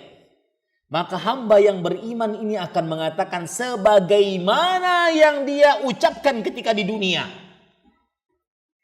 Berarti kehidupan dunia ada pengaruhnya besar dalam kehidupan akhirat. Dan ini saya ingin menyinggung kepada anak-anak muda yang kadang-kadang, aduh Ustaz, udahlah Ustaz, kita di dunia ini have fun aja Ustaz, santai-santai aja, kenapa terlalu serius? Wahai saudaraku, ada hubungan antara kehidupan dunia dengan kehidupan akhirat. Lihat hadisnya, fayaqulu ma kana yaqul. Maka orang tersebut menjawab sebagaimana yang biasa dia ucapkan ketika dia di mana? Di mana, Pak? Di dunia. Ini berarti ada proses keimanan di dunia. Karena ada sebagian orang mengatakan, oh sudahlah nanti kehidupan akhir kan nanti setelah mati. Ya. Bahkan ada yang main-main. Kalau ente mati beritahu saya nanti ya. Main-main. Makanya yaqul, apa yang pernah dia ucapkan selama hidup di dunia? Abdullahi wa rasuluh. Jadi pertanyaan pertama yang ditanyakan oleh dua malaikat ini, menurutmu itu orang yang diutus oleh Allah apa? Maksudnya menanyakan tentang Nabi Muhammad sallallahu alaihi wasallam. Saya berharap kalau disebutkan nama Nabi Muhammad sallallahu alaihi wasallam hendaklah bersalawat. Menanyakan tentang Nabi Muhammad. Malaikat ini berkata, "Ma kunta taqulu fi hadzal rajul?" Apa yang engkau yakini tentang orang tersebut yang diutus oleh Allah? Maka orang tersebut mengatakan sebagaimana yang pernah dia katakan di dunia, huwa Abdullahi wa rasuluh. Dia adalah rasul dan hamba dan rasul Allah. Dan saya berpesan sedikit menyimpang dari tema kubur, tentang tema Nabi Muhammad SAW. Gelar Rasulullah SAW yang paling utama dua gelar ini. Beliau Abdullah, budaknya Allah, hamba Allah. Berarti dia manusia biasa. Bahkan disebutkan oleh Allah, "Mithlukum", seperti kalian. Maka tidak benar kalau seandainya Rasulullah SAW dibuat dari cahaya, berdusta atas nama Al-Quran. Karena Al-Quran mengatakan, "Mithlukum", seperti kalian. Dilahirkan oleh seorang bapak dan dari oleh seorang ibu, dari pernikahan seorang bapak dan ibu. Abdullah, hamba Allah. Ini gelar Rasulullah SAW yang tidak boleh diibadahi. Abdullah la yu'bad, hamba Allah yang tidak boleh diibadahi. Wa Rasulullah la yukadzab, dan Rasulullah SAW yang tidak boleh didustakan. Itu dua gelar Rasulullah SAW yang paling utama. Siapa yang meletakkan untuk Rasulullah dua gelar ini, dia akan terlepas dari terlalu berlebih-lebihan mengagungkan Rasulullah seperti Nabi Isa diagungkan oleh kaum Nasrani, atau terlalu berlebih-lebihan merendahkan Rasulullah. Maka gelar Rasulullah Abdullah wa Rasulullah itu gelar terbaik. Ya. Kemudian asyhadu an la ilaha illallah wa anna Muhammadar Rasulullah. Orang itu menjawab, dan ini ingat, perhatikan baik-baik. Anda di dunia ikutilah Rasulullah.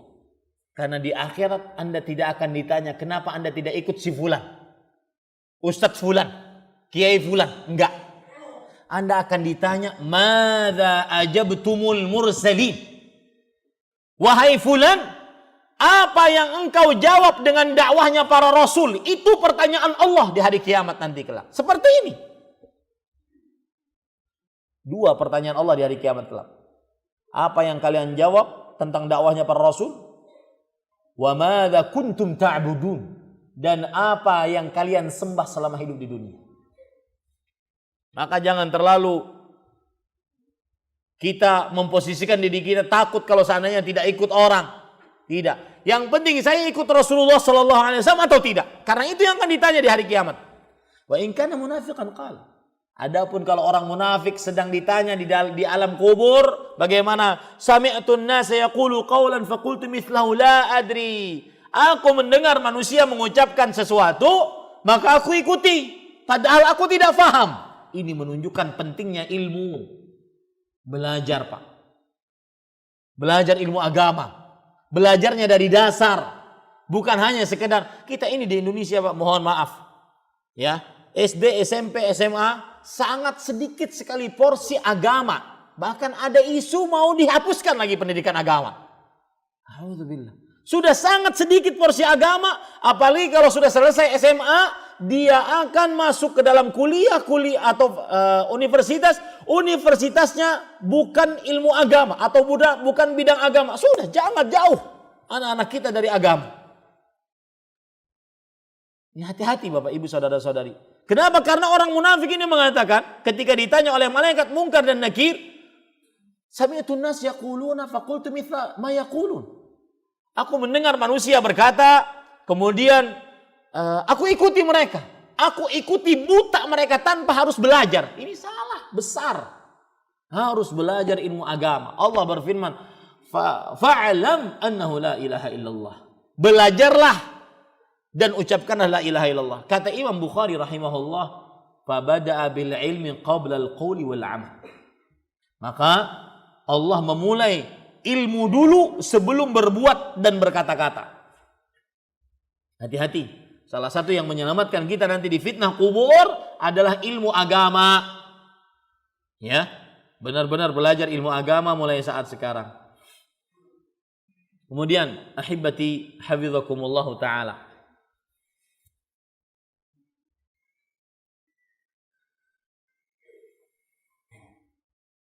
Yang ke berapa sekarang? Yang kelima. Tentang siksa kubur dan nikmat kubur.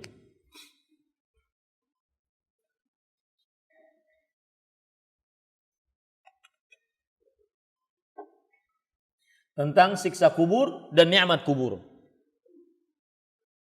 Ahibati hafizakumullah.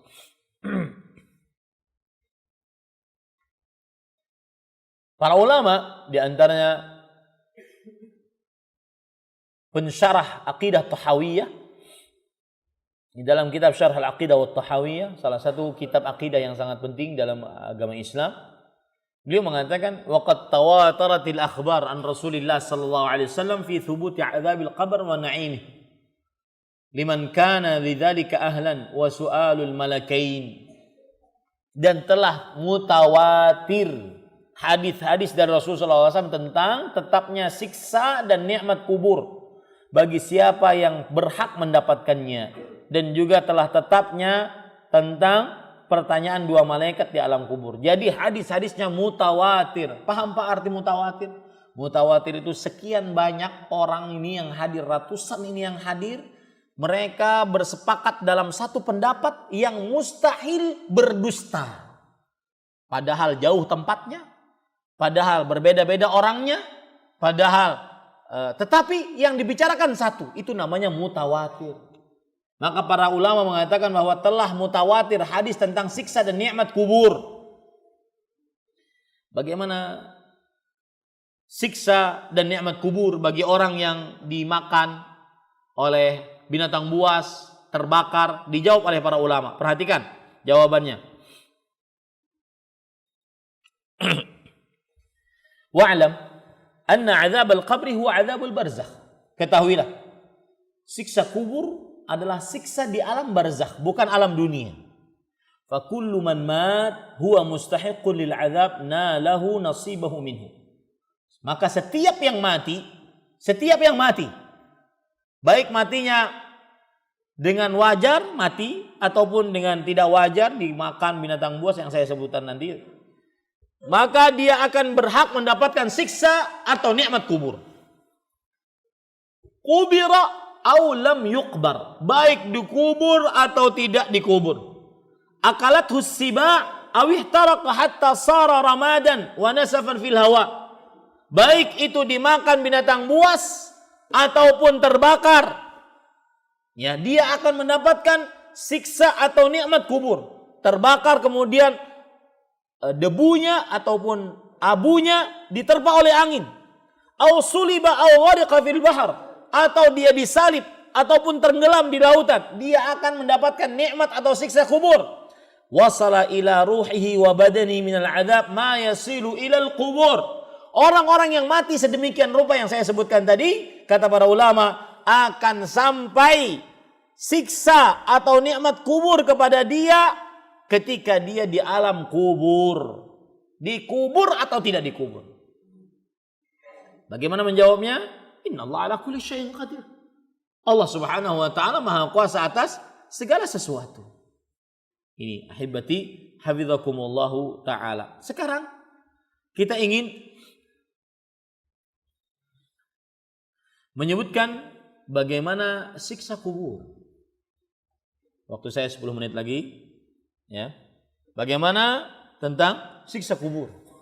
Habis itu setengah jam kita pertanyaan.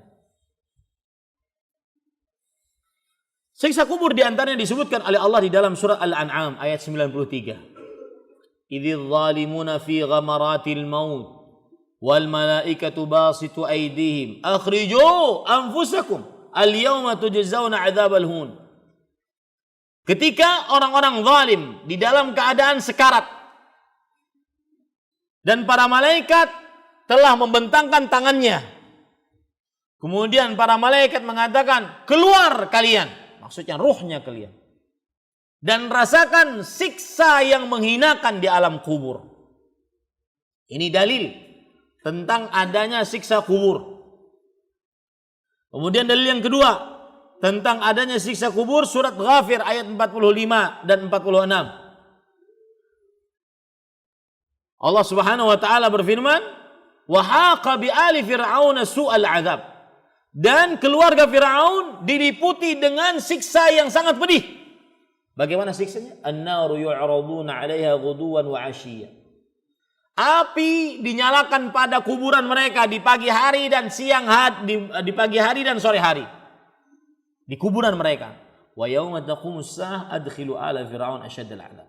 Ketika nanti dibangkitkan hari kiamat, maka dikatakan oleh Allah Subhanahu wa taala, masukkan Firaun dan keluarganya, maksudnya bala tentaranya, pengikutnya, ke dalam siksa yang lebih pedih dibandingkan di alam kubur. Ini ayat menunjukkan juga adanya siksa kubur dan nikmat kubur.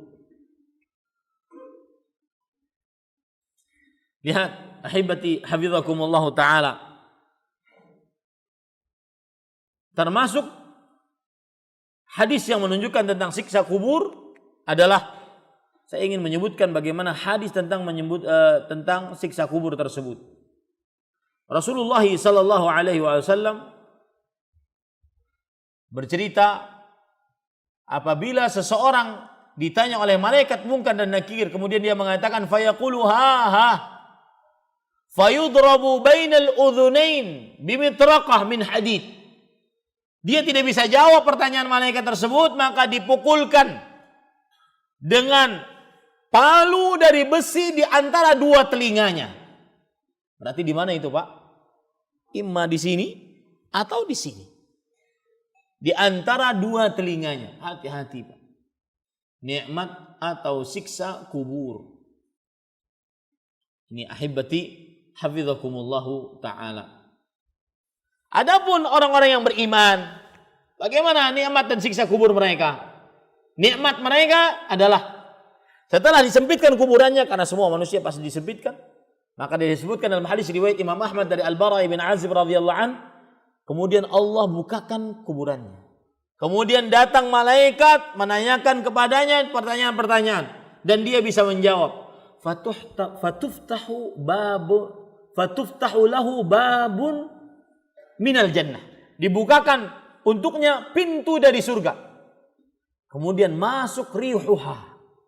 Masuk dari bau wangi-wangi surga tersebut ke dalam kuburannya. Wa yumaddu qabruhu madda basarih. Kemudian kuburannya dilapangkan seluas mata memandang. Kemudian dia berkata, "Ya Rabbi, aqimis sa'ah. Kaima arji' ila ahli wa mali." Ya wahai Rabbku, Segerakan bangkitkan hari kiamat agar aku bisa berkumpul kembali dengan keluargaku. Aku ingin bercerita bagaimana indahnya nikmat kubur. Subhanallah. Ini ahibati hafizakumullahu ta'ala.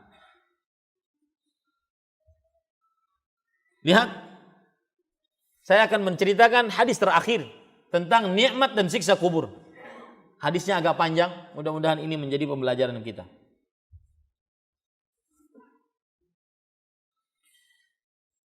Dalam hadis Al-Bara bin Azib radhiyallahu anhu, Rasulullah SAW bercerita, yunadi munadi minas sama. Ketika hamba tersebut bisa menjawab pertanyaan dua malaikat, ada suara dari langit, an sadaqa abdi, hambaku menjawab dengan jawaban yang benar, fa afrishuhu minal jannah. Artinya, bentangkan karpet, kasur untuknya dari surga. Wa albisuhu minal jannah, pakaikan untuknya pakaian dari surga. Waftahu lahu baban ilal jannah, dan bukakan untuknya sebuah pintu menuju surga. Fayatihi min ruhiha wa tibiha, maka bau surga tersebut akan datang, bau wangi surga akan datang ke dalam kuburnya. Wa yufsahu lahu fi qabri madda basarih, kemudian dilapangkan di kuburannya seluas mata memandang. Kemudian ini yang ingin saya sampaikan tadi. Wa yatihi rajulun hasanul wajh, kemudian datang kepadanya seseorang, wajahnya bagus rupanya. Hasanul thiyab, pakaiannya bagus. Tibur rih, baunya wangi. Fayaqul, lalu yang datang ini, anggap si mayit, yang datang ini berkata, abshir billadhi yasurruk, bergembiralah wahai mayit dengan sesuatu yang menggembirakanmu. Di dalam riwayat yang lain, abshir biridwanin minallah wa jannatin fiha na'imun muqim, bergembiralah engkau mendapatkan ridha dari Allah, surga yang di dalamnya kenikmatan yang abadi. Hadza yaumuk alladzi kunta tu'ad, ini hari yang dulunya kamu di dunia, sekarang ini kita nih, sekarang. Itu hari yang dulunya kamu di dunia dijanjikan untukmu. Fayaqul, lalu si mayit berkata, wa anta fabasyaraka bi khair, man anta? Wahai fulan, semoga juga engkau mendapatkan kebaikan dari Allah. Siapa engkau? Si mayit berkata, subhanallah, saya merinding. Bayangkan Anda, bayangkan itu kita. Kemudian orang ini mengatakan, fawajhuka alwajhu alladhi yajibu bil khair. Wajahmu adalah wajah orang yang mendatangkan kebaikan. Fayaqul, lihat, ana amaluka salih. Lalu orang ini berkata, aku amal salehmu. Yang menarik perkataan setelah itu, fawallah ma alimtuka illa kunta sari'an fi ta'atillah bati'an an ma'siyatillah. Demi Allah, aku tidaklah pernah mengenalmu. Di mana mengenalmu, Pak? Di mana, Pak? Di dunia. Aku tidaklah mengenalmu kecuali engkau sangat semangat dalam mengerjakan ketaatan kepada Allah dan sangat pemalas dalam mengerjakan maksiat kepada Allah. Fajazakallahu khairan, semoga Allah membalasmu dengan kebaikan yang lebih baik. Tsumma yuftahu lahu babun minal jannah wa babun minan nar, lalu dibukakan pintu untuknya, pintu dari surga dan pintu menuju neraka. Fayuqal, hadza manziluka law asaita Allah, wahai fulan, itu tempatmu, neraka, kalau kamu bermaksiat kepada Allah. Abdalakallahu bihi hadza, dan Allah gantikan itu dengan ini, yaitu surganya Allah Subhanahu wa taala. Fa idza ra'a ma fil jannah qala rabbi ajil qiyam as-saah kayma arji ila ahli wa mali. Fayuqalu lahu uskun. Ketika dia melihat pintu surga dan surga yang ada di dalamnya, dia langsung berdoa, ya Allah, segerakan bangkitkan hari kiamat. agar aku bisa berkumpul dengan keluargaku dan hartaku. Kata malaikat tersebut, diam dulu. Diam dulu. Itu yang didapati oleh orang-orang yang meninggal sekitar ribuan tahun yang lalu, Pak. Indah luar biasa. Beda dengan orang-orang yang fajir. Dalam hadis disebut orang fajir. Orang fajir artinya orang yang berdosa, banyak dosa. Dalam riwayat yang lain orang yang kafir. Ketika dia tidak bisa menjawab, maka yunadi munadi minas sama. Ada suara yang menyeru dari langit, an kadzdzab. Si fulan dusta. Fa'afrishu lahu minan nar. Buatkan karpet, kasur darinya dari neraka, dari api. Waftahu lahu baban ilan nar. Bukakan pintu untuknya menuju neraka. Fayatih min harriha wa sumumiha. Maka datang kepadanya di dalam kuburnya panasnya neraka dan bau busuknya neraka. Wa yadhiqu alaihi fi qabrih. Dan disempitkan kuburannya hatta takhtalifa fihi adla'u, sampai tulang belulangnya menjadi satu. Wa yatih, lihat, rajulun qabihul wajh, datang orang yang wajahnya buruk, qabihul thiyab, pakaiannya buruk, muntinur rih, baunya busuk. Fayaqulu abshir billadhi yasu'uk, rasakan yang membuat hina untukmu. Hadza yaumuka alladhi kunta tu'ad, ini adalah hari yang telah dijanjikan untukmu. Lalu si mayit ini mengatakan, "Man anta?" Siapa engkau? Fawajhuka alwajhu alladhi yaji bisyarr, wajahmu adalah orang yang datang dengan keburukan. Maka orang ini mengatakan apa? Ana amalukal khabith, aku amalmu yang buruk. Fa wallahi ma alimtuka illa kunta bati'an an ta'atillah sari'an ila ma'siyatillah. Demi Allah, aku tidak mengenalmu selama di mana, Pak? Di dunia. Kecuali engkau malas dalam mengerjakan ketaatan kepada Allah, semangat untuk bermaksiat. Fajazakallahu syarran, semoga Allah membalasmu dengan keburukan. Thumma yaqbidullahu lahu a'ma asam abkam fi yadihi mirbazah walau duriba biha jabal lakana turaba fayadribuhu hatta yasiru biha turaban. Kemudian Allah Subhanahu wa taala jadikan untuknya seseorang tersebut buta, tuli dan bisu. Di tangannya ada semacam cambuk. Kalau seandainya seseorang dicambuk dengan cambuk tersebut, niscaya gunung dicambuk dengan cambuk tersebut, gunungnya akan hancur menjadi debu.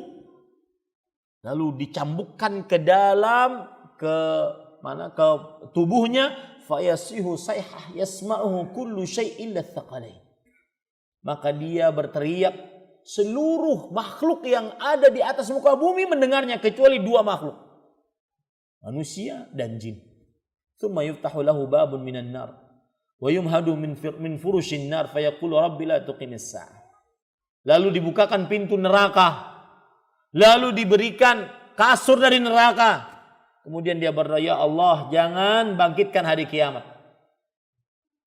Ini ahibati hafizakumullahu ta'ala.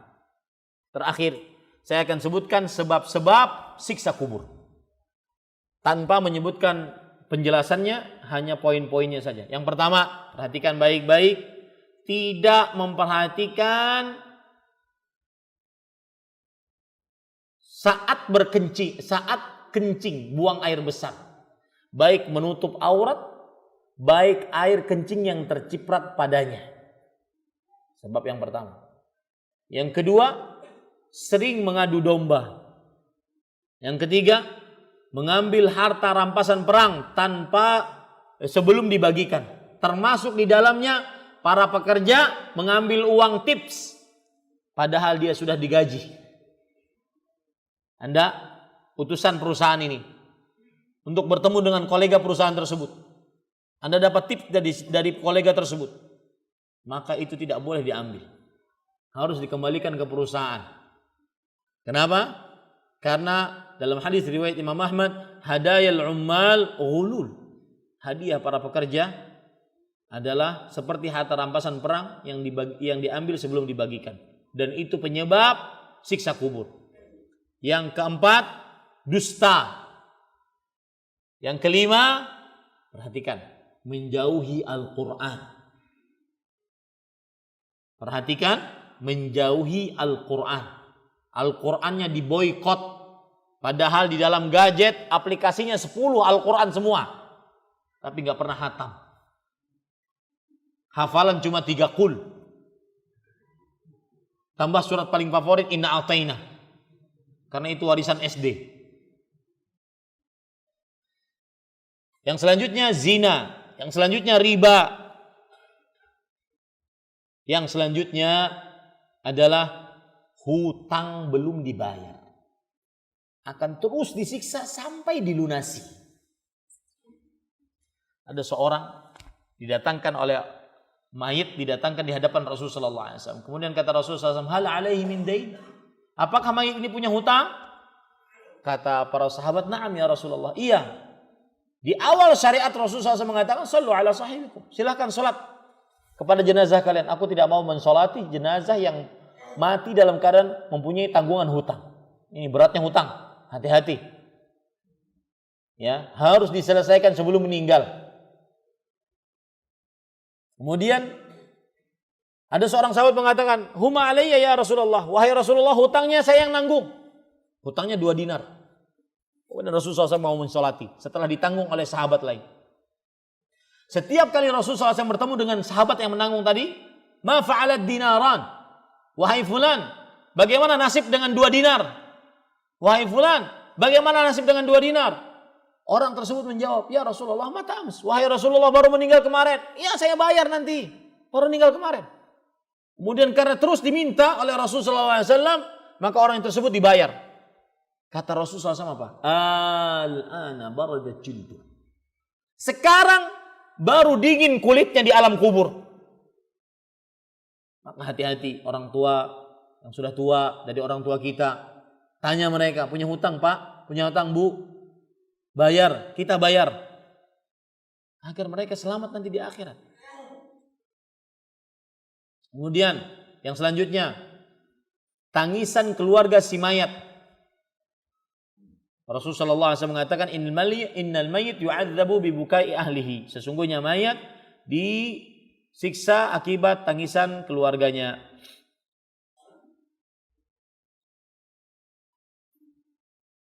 Baik, itu kira-kira yang bisa saya sampaikan. Dan masih tersisa sedikit, yaitu penyelamat dari siksa kubur. Saya lanjutkan atau pertanyaan? Ya, penyelamat dari siksa kubur. Saya sebenarnya ingin bikin antum penasaran. Ya, penyelamat dari siksa kubur. Yang pertama, minta perlindungan kepada Allah. Sebagaimana yang kita lakukan sebelum salam. Dan saya berpesan Pak, asal hukum berdoa, mau sebelum sholat, setelah sholat, kapan saja, di mana saja, di masjid, di luar masjid, itu boleh. Tetapi kalau diukur-ukur, kebiasaan kaum muslimin biasanya berdoa setelah sholat, betul tidak? Dipimpin oleh 1 orang. Tetapi kalau diukur-ukur, mana yang lebih utama? Berdoa setelah sholat atau berdoa di dalam sholat? Maka jawabannya adalah di dalam sholat. Karena waktu sholat itu waktu bermunajat, berhubungan dengan Allah. Makanya lihat, Rasulullah SAW menganjurkan kita untuk memperbanyak doa saat kapan? Sujud. Memperbanyak doa saat sebelum salam, setelah innaka hamidum majid. Waliyatakhayyar minad du'a'i ma a'jabah. Hendaknya dia memilih doa yang paling dia sukai.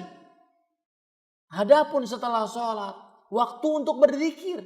Lihat Rasulullah SAW. Astaghfirullah, astaghfirullah, astaghfirullah. Allahumma antas salam, minkas salam, tabarakta ya dzal jalali wal ikram.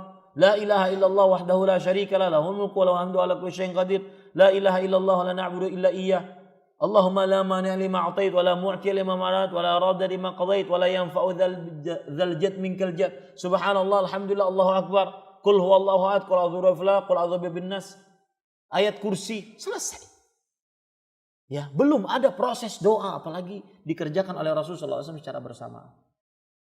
Karena waktu berdoa paling utama di mana? Di dalam sholat. Maka minta perlindunganlah kepada Allah Subhanahu wa taala. Yang kedua, yaitu orang yang mati syahid. Orang yang berjihad di jalan Allah, mati dalam berjihad di jalan Allah. orang yang mati saat hari Jumat, orang yang meninggal karena sakit perut, termasuk di dalamnya adalah orang yang meninggal karena keguguran. Ini termasuk di dalamnya. Nah, ini semua adalah penyelamat dari siksa kubur. Dan di dalamnya juga ada hadis tentang pembacaan surat Al-Mulk. Ya, surat Al-Mulk. Ini juga menyelamatkan seseorang dari siksa kubur. Akan tetapi hadisnya dipermasalahkan oleh sebagian ulama. Itu kira-kira yang bisa saya sampaikan. Alhamdulillah materi saya selesai. Saya menganggap tadi tidak selesai. Ini selesai meskipun poin-poin terakhir cuma poin-poinnya saja. Belum sempat dijelaskan, belum sempat disebutkan hadis-hadisnya. Tetapi yang jelas mudah-mudahan kita diselamatkan saat kita masuk ke dalam kubur. Mudah-mudahan kita diluaskan kuburan kita. Diberikan cahaya kuburan kita. Semoga bermanfaat. Wallahu a'lam. Wa sallallahu nabiyana Muhammad. Saya kembalikan acara kepada pembawa acara. Nah.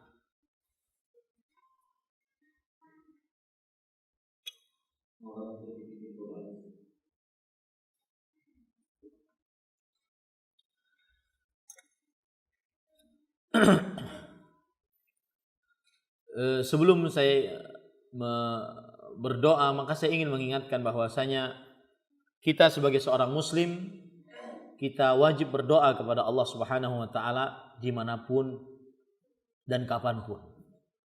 Dan berdoa adalah salah satu sifat dari seorang muslim. Dan berdoa menghilangkan seseorang dari kesombongan. Ada perkataan yang sangat menarik disebutkan oleh Imam Asy-Syaukani dalam kitab Tuhfatu Adz-Dzakirin, bahwasanya Allah Subhanahu wa taala berfirman dalam surat Al-Mu'min ayat 60 atau surat Ghafir ayat 60, wa qala rabbukum ud'uni astajib lakum. Rabb kalian berfirman, berdoalah kalian kepadaku, niscaya aku langsung kabulkan akan kalian. Innal ladzina yastakbiruna an ibadati sayadkhuluna jahannama dakhirin. Perhatikan ini ayat baik-baik. Sesungguhnya orang-orang yang menyombongkan dirinya, tidak mau berdoa kepadaku, niscaya akan masuk ke dalam neraka jahanam serendah-rendahnya. Kata Imam Asy-Syaukani rahimahullah dalam kitab beliau Tuhfatul Dzakirin, fama aqbaha min hadzal istighfar, min hadzal istikbar. Tidak ada sesuatu yang lebih buruk dibandingkan kesombongan seperti ini. Seorang hamba tidak mau berdoa. Fahadha syai'un minal junun wa tarfun min kufranin ni'am. Ini adalah termasuk daripada sifat kegilaan dan tidak bersyukur kepada Allah Subhanahu wa taala. Makanya kita berdoa kepada Allah Subhanahu wa taala dengan nama-nama Allah yang husna dan sifat-sifat yang mulia. Semoga kita senantiasa diberikan keselamatan oleh Allah Subhanahu wa taala. Rabbana hab lana min azwajina wa dhurriyyatina qurrata a'yun waj'alna lil muttaqina imama. Rabbana atina fid dunya hasanah wa fil akhirati hasanah wa qina adzabannar. Allahumma inna na'udzubika min 'ilmin la yanfa' wa min qalbin la yakhsha' wa min nafsin la tashba' wa min du'ain la yusma'. Rabbana hab lana min azwajina wa dhurriyyatina qurrata a'yun waj'alna lil muttaqina imama. Sallallahu nabiyana Muhammad walhamdulillahi rabbil alamin. Wassalamu alaikum warahmatullahi wabarakatuh.